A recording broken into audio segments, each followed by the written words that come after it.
Le président de l'Assemblée, Claude Barthelone, qui boycotte une cérémonie de remise des prix pourtant organisée chez lui à l'hôtel de la Sey, parce qu'un maire FN doit recevoir un prix. Est-ce une erreur politique? Est-il normal de s'offusquer d'un prix remis à un élu du Front National?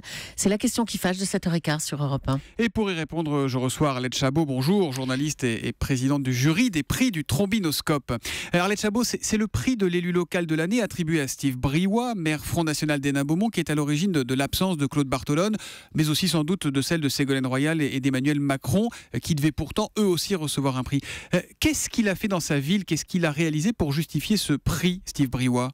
Alors écoutez, d'abord je voudrais dire qu'il faut bien comprendre ce que sont ces prix. Ces prix, ce ne sont pas des récompenses. Un jury de journalistes choisit chaque année un certain nombre d'événements qui ont marqué la vie politique française. Alors en 2014, oui, il y a eu un changement de gouvernement, un virage économique du pouvoir, et puis il y a la montée du Front National. La montée du Front National, il y a eu sa traduction aux européennes, et il y a eu aussi son implantation locale. C'est la stratégie du FN, et parmi les élus, effectivement, il y a Steve Briouat. Et donc c'est pas le travail du maire qui est récompensé? Exactement. Et d'ailleurs, c'est à chaque fois, si vous voulez, quand il y a des élections municipales qui ont lieu quelques semaines avant, quel que soit notre choix, on ne peut pas saluer une action qui est à peine entamée. Donc pardon Arlette Chabot, mais je vais vous citer Arlette Chabot en 2011, qui remettait le prix de député de l'année à Jérôme Cahuzac. Nous avons choisi des politiques qui se sont illustrés par leur travail et leurs compétences. Donc c'est un peu à géométrie variable quand même. Non, c'est pas à géométrie variable, mais en tout cas en ce qui concerne Steve Briouat, on a effectivement bien précisé qu'en aucun cas c'était une manière de saluer le travail. Il n'y a pas d'adhésion, encore une fois, aux opinions politique, au soutien. Quand on choisit Emmanuel Macron, c'est pas parce qu'on dit aux députés en séance, faut voter la loi, elle est géniale. Quand on choisit un député frondeur, c'est pas une manière de valider la stratégie des députés qui s'opposent aux politiques du gouvernement. Donc vous êtes parfaitement à l'aise avec ce prix?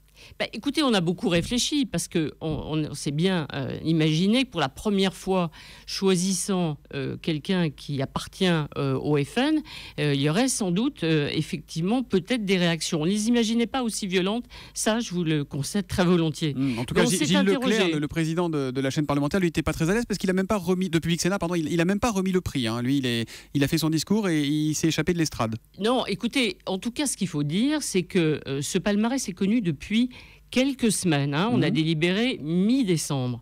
Et le jour de la remise des prix, il y a une espèce d'avalanche, il y a des pressions énormes qui ont été faites sur des membres du jury et donc des réactions de certains politiques qui pourtant, encore une fois, connaissaient ce palmarès depuis plusieurs semaines.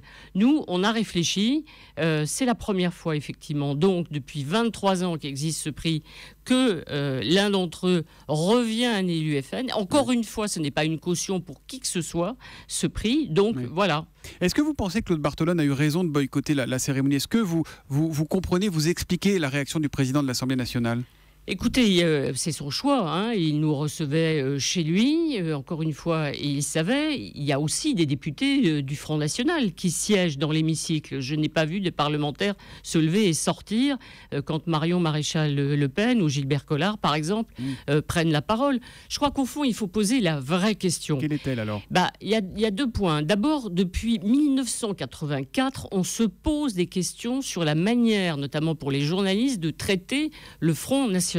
Vous vous souvenez, en 84, c'est la première fois que Jean-Marie Le Pen était invité dans une grande émission. Exactement. Ça avait déclenché une énorme polémique à l'époque. Et pourtant, les journalistes qui étaient responsables de cette émission, François-Henri de Vérieux, Alain Duhamel, c'était pas n'importe qui. Bon, après, mais les temps ont changé parce que depuis, Marine Le Pen est arrivée en tête des élections européennes avec 25% des voix. Eh bien, merci Thomas Soto. C'est pour ça qu'il faut voir, je pense, la vérité en face. Les politiques ont changé d'attitude.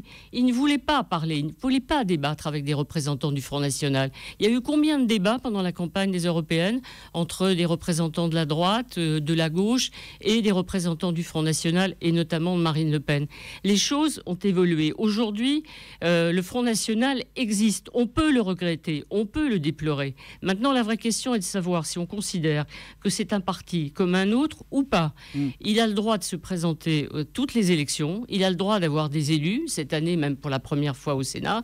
Mais certains disent et c'est leur droit, que c'est quand même pas un parti comme les autres. Mais est-ce que ça ne montre pas qu'aujourd'hui, ce sont les partis dits traditionnels qui stigmatisent le FN? Est-ce qu'ils lui rendent pas un formidable service en se comportant comme ça?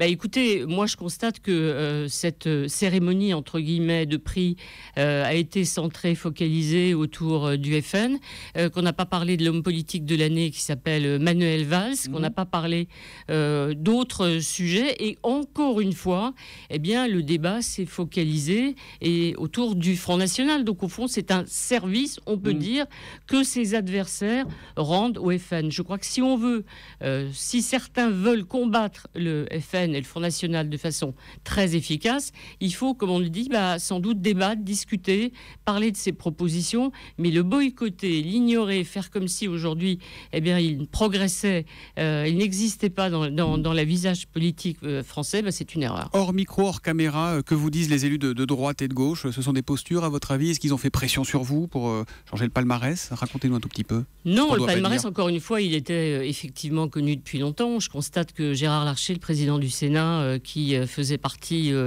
aussi de ceux qui devaient être salués cette année parce qu'il avait retrouvé la présidence du Sénat, est resté parce que, voilà, il y a un sénateur, il y a des élus du Front National. Encore une fois, si on considère que ce n'est pas un parti comme les autres, s'il y a un consensus sur ce sujet, moi je demande par exemple, en ce qui concerne les journalistes, deux choses. Que le Conseil supérieur de l'audiovisuel ne nous demande plus d'accorder un temps de parole proportionnel aux résultats, aux électoraux du FN. On nous le demande, on les invite, on nous pose souvent la question, pourquoi vous le faites? De toute façon, il y a des règles qui s'imposent. Deuxièmement, pourquoi continuer à faire des sondages autour de Marine Le Pen présente au second tour d'élection présidentielle? Il faut interdire ces sondages. Il faut nous dire, c'est pas un parti comme les autres, ne le traitez pas comme les autres. Bon, aujourd'hui, c'est pas le cas. C'est un parti qui est dans le jeu républicain, qui se présente aux élections, qui a des résultats, et voilà la raison pour laquelle aussi il a été primé cette année. Il y aura bien un prix du Trombinoscope l'an prochain, ou c'est fini? Pourquoi on arrêterait? Encore une fois, vous l'avez dit vous-même, il y a une présence du Front National. Et je pense qu'en 2015, on verra encore ce Front National présent sur la scène politique française. Voilà. Merci. Moi, je crois qu'il ne faut pas de déni. Il faut regarder les réalités en face, même si elles ne nous plaisent pas. Merci Arlette Chabot d'avoir été en direct Merci sur Europe 1 ce matin. Vous étiez en duplex de chez nos amis d'LCI. On vous retrouve très régulièrement dans le club de la presse d'Europe 1 tous les soirs entre 19h et 20h. Bonne journée. Merci.